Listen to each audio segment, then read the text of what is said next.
नमस्कार मित्रों, मैं रमेश पावरा, विजय जूनियर कॉलेज अकराड़े, तालुका जिला नंदुरबार। तो दोस्तों, हम पिछली तासिका में आदर्श बदला, जिसे सुदर्शन जी ने लिखा है, इस कहानी पर चर्चा कर रहे थे। और इस कहानी के जो प्रमुख पात्र है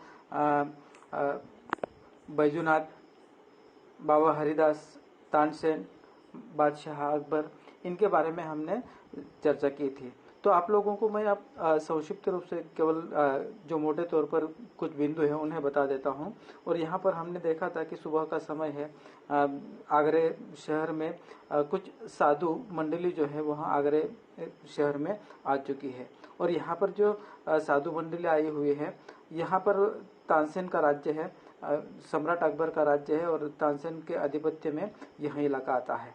और यहाँ पर जब साधु मंडली आती है तो उन साधु मंडलों को पता नहीं होता है कि आगरे में आकर गाना या भजन कीर्तन करना पाबंदी है। अगर गाना कीर्तन भजन करना है तो पहले तानसेन के साथ उन्हें स्पर्धा करनी होती है। अगर वह हार जाता है, पराजित हो जाता है, तो उसे मृत्युदंड की शिक्षा देने का प्रावधान है।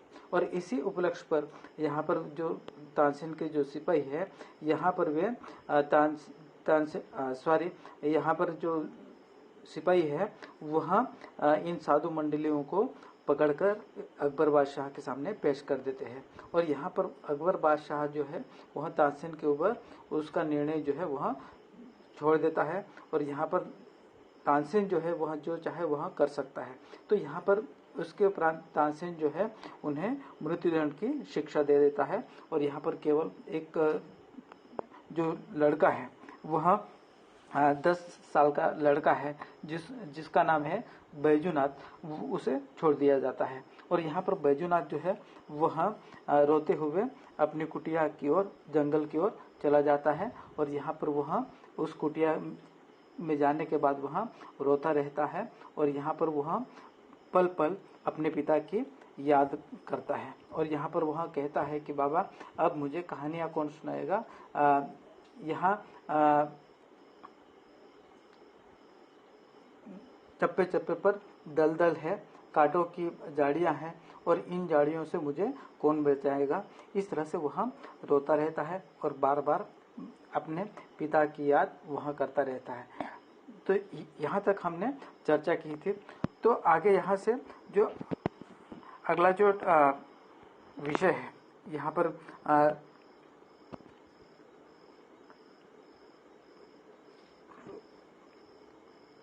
इन्हीं विचारों में डूबा हुआ बच्चा देर तक रोता रहा।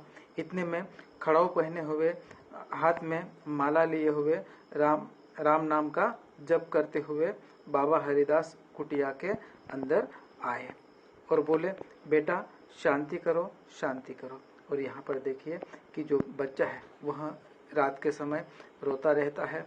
और यहाँ पर वह अपने पिता की याद में वह कहता है कि मुझे अब मार्गदर्शन कौन करेगा। यहाँ इस दुनिया में जो पल पल पग पग पर यहाँ पर धोखे हैं, उन धोखों से मुझे कौन बचाएगा।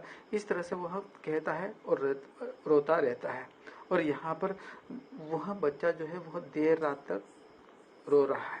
और इतने में यहाँ पर दरवाजे पर आहट होती है, और उस आहट के साथ बाबा हरिदास जो है वह आगमन होते हैं।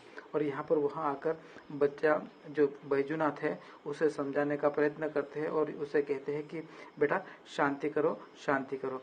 बैजू उठा और हरिदास जी के चरणों से लिपट गया। वह बिलक बिलक कर रोता था और कहता था, महाराज, मेरे साथ अन्याय हुआ है, मुझ पर वज्र गिरा है, मेरा संसार उजड़ गया है, मैं क्या करूं, मैं क्या करूं।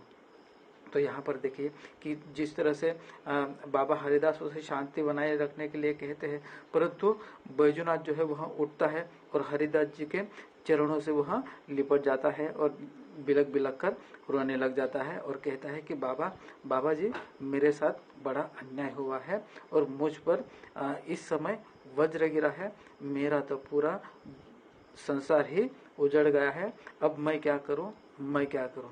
फिर भी यहाँ पर बाबा जो है उसे शांति बनाए रखने के लिए कहता है। बैजू, महाराज तानसेन ने मुझे तबाह कर दिया, उसने मेरा संसार सुना कर दिया।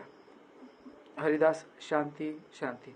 बैजू ने हरिदास के चरणों से और भी लिपट कर कहा, महाराज शांति जा चुकी है, अब मुझे बदले की भूख है, अब मुझे प्रतिकार की प्यास है, मेरी प्यास बुझाइए। और यहाँ पर देखिए बाबा हरिदास जो है बच्चे को शांत रहने के लिए बार बार कह रहे हैं, परंतु यहाँ पर जो बच्चा है बैजूनाथ जो है उसके मन में पूरी तरह से ग्लानि जो है वह भर चुकी है, दुख के मातम में वह रोता रहता है और साथ साथ में उसके मन में अलग सा भाव निर्माण हो रहा है और उसमें अब बदले की भावना जो है वह पनप चुकी है। और यहाँ पर वह जो बदले की जो भावना है वह तानसेन के प्रति उसके मन में रोष जो है वह निर्माण हो चुका है।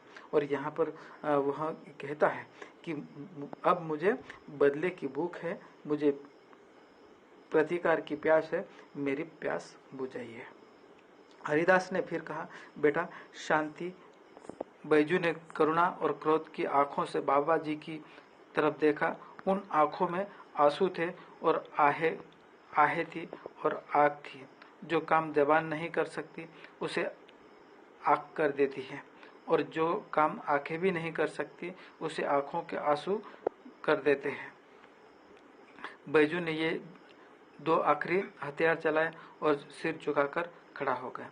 और यहाँ पर देखिए बाबा हरिदास जो है उसे शांति बनाए रखने के लिए बार बार कहते हैं, परंतु यहाँ पर बैजू जो है उसके मन में पूरी तरह से करुणा और क्रोध की जो ज्वाला है वह पनप चुकी है और वह बाबा की आंखों की तरफ देखता है और उन आंखों में वह देखता है कि यहाँ पर बैजू के आंखों में आंसू और आहें थी और करुणा भी उसके आंखों में दिखाई देती है। और यहाँ पर इस तरह का दृश्य देखकर बाबा जी का जो हृदय है वह परिवर्तित हो जाता है और यहाँ पर बैजू के आंखों ने या आंसुओं ने जो काम किया है और आखिर में बैजू ने ये दो हथियार जो है वह बाबा पर चलाए हुए दिखाई देते हैं और बाबा का जो दिल है वह पिघल जाता है और यहाँ पर बाबा जी के सामने वह सिर झुकाकर खड़ा हो जाता है। हरिदास की धीरज की दीवार आंसुओं की बौछार न सह सकी और कांप कर गिर गई। उन्होंने बैजू को उठाकर गले से लगाया और कहा, मैं तुझे वह हथियार दूंगा जिससे तुम अपने पिता की मौत का बदला ले सकेगा। और यहाँ पर हरिदास जो है बाबा हरिदास जो है वह कहते हैं कि हाँ बेटा उठ, ठीक है, तुझे बदला लेना है तो मैं तुझे वह हथियार दूंगा, मैं तुझे मौत का बदला लेने के लिए वह हथियार जरूर दूंगा। बैजू हैरान हुआ, बैजू खुश हुआ, बैजू उछल पड़ा। उसने कहा, बाबा आपने मुझे खरीद लिया, आपने मुझे बचा लिया, अब मैं आपका सेवक हूँ। और यहाँ पर देखिए बाबा जब उसे आश्वासन देते हैं कि मैं तुझे वह हथियार दूंगा, मैं तुझे सिखाऊंगा, मैं तुझ में वह बदला लेने के लिए ज्ञान की प्राप्ति करने में सहायता करूंगा, तो बैजू जो है वह हैरान हो जाता है, खुश हो जाता है, उछल पड़ता है और उसने बाबा जी से कहा कि बाबा आपने तो मेरी जिंदगी खरीद ली है, आपने मुझे बचा लिया, मैं आपका जिंदगी भर का सेवक बनकर अब रहूंगा। इस तरह से वह बाबा हरिदास से कहता है। हरिदास, मगर मुझे 12 बरस तक हरिदास, मगर तुझे 12 बरस तक तपस्या करनी होगी, कठोर तपस्या, भयंकर तपस्या। बैजू, महाराज आप 12 साल कहते हैं, मैं 12 जीवन देने को तैयार हूँ, मैं तपस्या करूंगा, मैं दुख झेलूंगा, मैं मुसीबतें उठाऊंगा, मैं अपने जीवन का एक एक क्षण आपको भेंट कर दूंगा, मगर क्या इसके बाद मुझे वह हथियार मिल जाएगा जिससे मैं अपने बाप की मौत का बदला ले सकूंगा। हरिदास, हाँ मिल जाएगा बैजू, तो मैं आज से आपका दास हूँ, आप आज्ञा दे, मैं आपकी हर आज्ञा का सिर के साथ दिल झुकाकर पालन करूंगा। और देखिए यहाँ पर बाबा हरिदास जो है उसे वादा करते हैं कि मैं तुझे शिक्षा दीक्षा दूंगा। और यहाँ पर इसके साथ एक यहाँ उसे एक शर्त रखते हैं कि तुझे मेरे साथ 12 साल तक रहना होगा और 12 साल तक उस पर मैं जो जो कहूँगा उसका पालन तुम्हें करना होगा। और वहाँ तपस्या के रूप में वहाँ उसे यह वादा ले लेते हैं और कठोर तपस्या, भयंकर तपस्या कहकर उसे समझा बुझाकर शांत करने का प्रयत्न करते हैं। बैजू जो है, महाराज आप 12 साल की बात करते हैं, मैं तो आपको पूरा जीवन ही समर्पित करने के लिए तैयार हूँ। मैं आप जो जो कहेंगे वह मैं करूँगा। मैं तपस्या करूँगा, दुख उठाऊंगा, मुसीबतें जो है उन्हें भी उठाऊंगा, मगर मैं अपने पिता का बलिदान का या उनका जो मृत्युदंड है उसका मैं प्रतिशोध लेना चाहता हूँ। इसलिए आप मुझे किसी भी तपस्या करने के लिए कहिए, मैं करने के लिए तैयार हूँ। और यहाँ पर वहाँ कहता है कि मैं अपने जीवन का एक एक क्षण आपको भेंट कर दूंगा, मगर क्या इसके बाद मुझे वहाँ हथियार मिल जाएगा जिससे मैं अपने बाप की मौत का बदला ले सकूंगा। और यहाँ पर देखिए कि वह 12 साल बाबा हरिदास को देने के लिए तैयार है, वह पूरा जीवन समर्पित करने के लिए तैयार है। और यहाँ पर इसके बदले में केवल यहाँ पर वह अपने पिता की मृत्यु का बदला लेने के लिए वह हथियार जो है वह हासिल करना चाहता है। और बाबा हरिदास जो है वह कहते हैं कि हाँ बेटा, तुझे वह हथियार मैं दे दूंगा।